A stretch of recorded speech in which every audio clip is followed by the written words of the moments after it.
Hi everyone, welcome to my channel. My name is Teresa McKelvey, and today we're outside with a little bit of a confession time. Thanks for joining me. Like I said, we're outside today.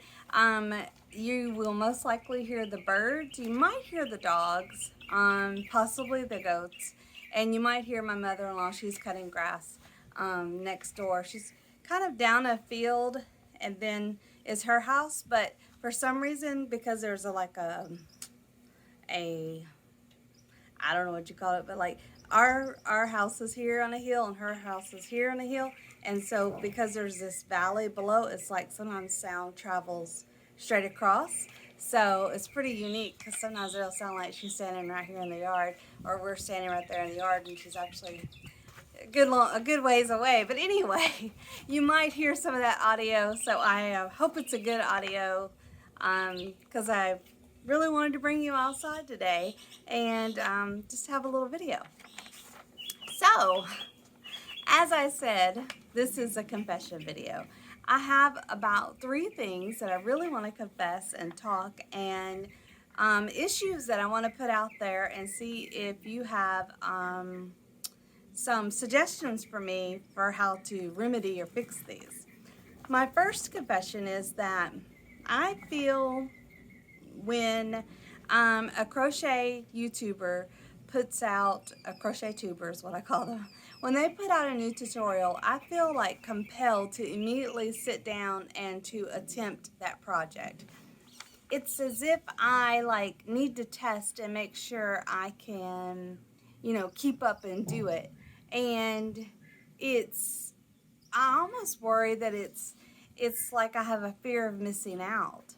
That I have to immediately try this, this new tutorial to make sure I can keep up with them, and to make sure that I'm not getting left behind with the group. For example, like Anya, she'll do on Ophelia Talks Crochet, she will do a lookbook on Wednesday. And it's like, oh yes, that is gorgeous. Okay, I want to make that. And like builds up this excitement. And then as soon as Friday hits, no matter how many projects I have going on, I sit down and I watch the whole video, and then I sit down and I try to, to do it. I try to follow the tutorial. And I'm just wondering, is this a fear of missing out? Is this, what is this? It's like I'm so far behind on discovering her channel, and there's so many lovely projects that I want to make that it's like I want to make sure I can keep up. I don't want to get further behind.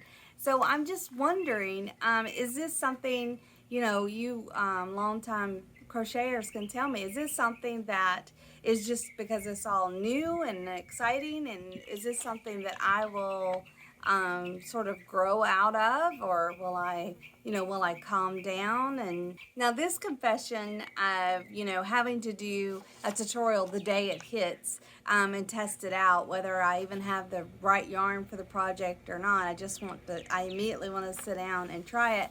Kind of rolls into my next one, my next confession, which is I try to only have 3 projects going at one time, but I looked around the other day and I had 10.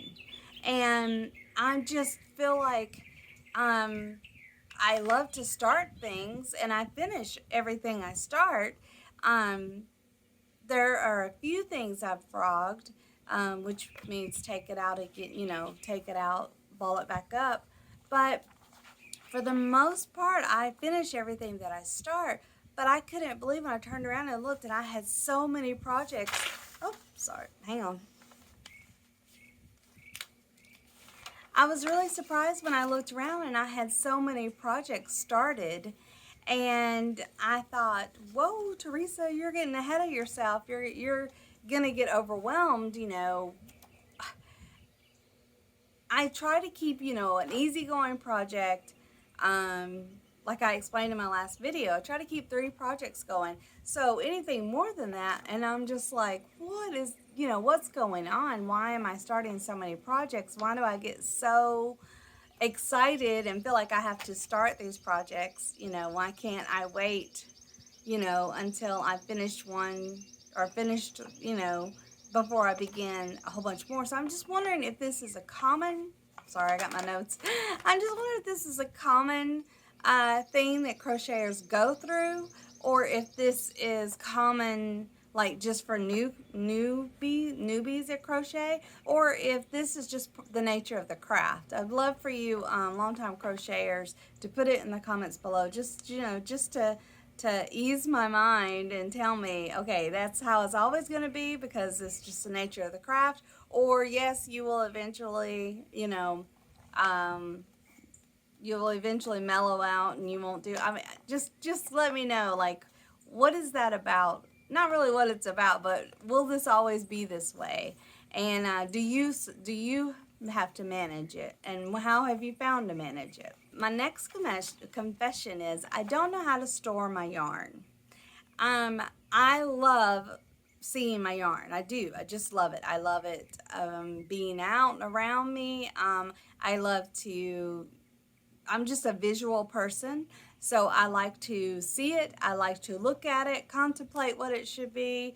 When I run across a project, sometimes the yarn itself will just sort of reveal a project that it should be to me, and so I just enjoy having it out as decoration. But I have found that it is spilling over all into the house, which I know Jeff doesn't care. He doesn't mind. But I'm running out of baskets and containers to put it in.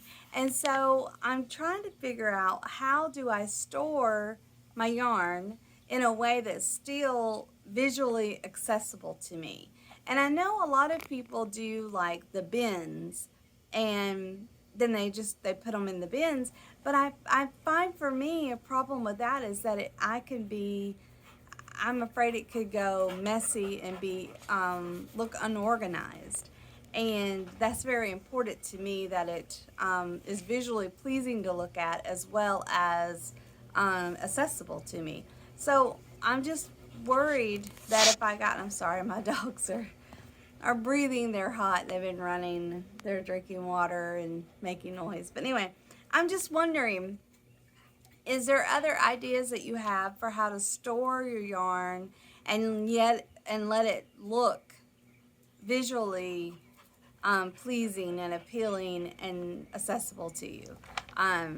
Like I said, I'm not saying there's anything against the bins. I just I've seen some, and it looks so busy that I thought, well, I couldn't be around that all the time. I would feel, that would just be jarring to me to be looking at that all the time.